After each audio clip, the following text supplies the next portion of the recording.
Hayan! Hello everyone! Welcome back to my channel! So, meron tayong gagawin today na napakasarap na soup.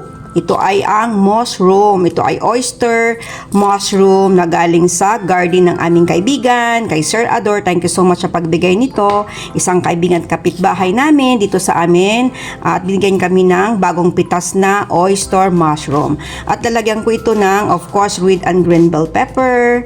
Hayan! Garlic and white onion, parsley, ang aming tanim, yan.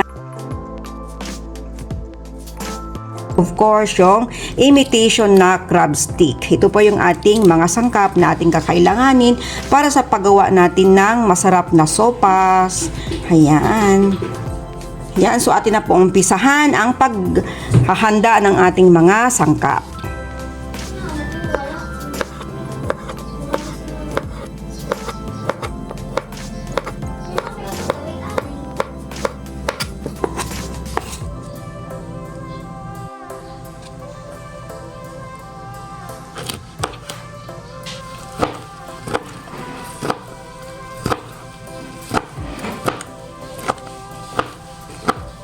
Ayan, pagkatapos natin maihanda ang ating mga sangkap, igisa na po natin dito ang ating bawang sa kaunting mantika.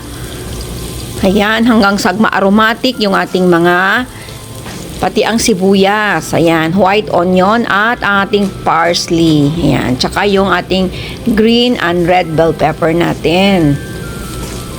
Yes, napakasimple lang pong ating recipe today, pero napakasarap. Ayan yung ating oyster mushroom na galing po sa ating kaibigan, si Kuya Ador. Thank you so much for this.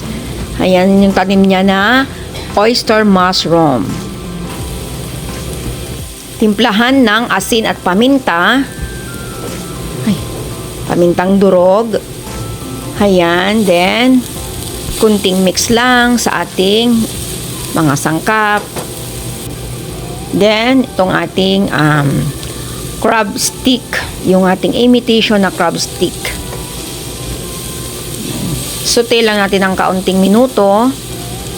At kailangan nakahanda na po yung ating tubig na mainit. Ayan. So, ito na pong ating tubig na mainit para sa ating sabaw. Para sa ating soup. Ayan, diba ka?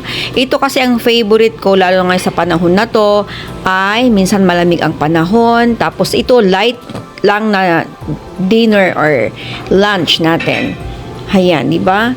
So, napakasarap naman itong ating simpleng recipe. Ayan, budget friendly. Then, maglagay na tayo ng yung patola na galing sa aming roof garden. Fresh pa yan, bagong pitas. At napakasarap ang lasa ng bagong pitas na gulay na patola, di ba? So, perfect blend ito or perfect na ihalo natin sa ating mga soup. Yan, lagyan ka ng kuting asin kung kulang pa. At pwede rin kayo maglagay ng patis. Depende po sa inyong panlasa.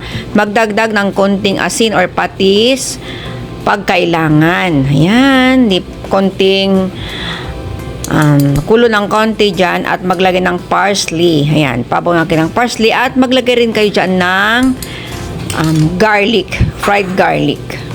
Diba? So, yan, perfect na po ito sa malamig na panahon. Ayan, diba? Yan, ating fried garlic natin. So, yan. Ayan, perfect na soup para sa malamig na panahon. Until next time, thank you so much!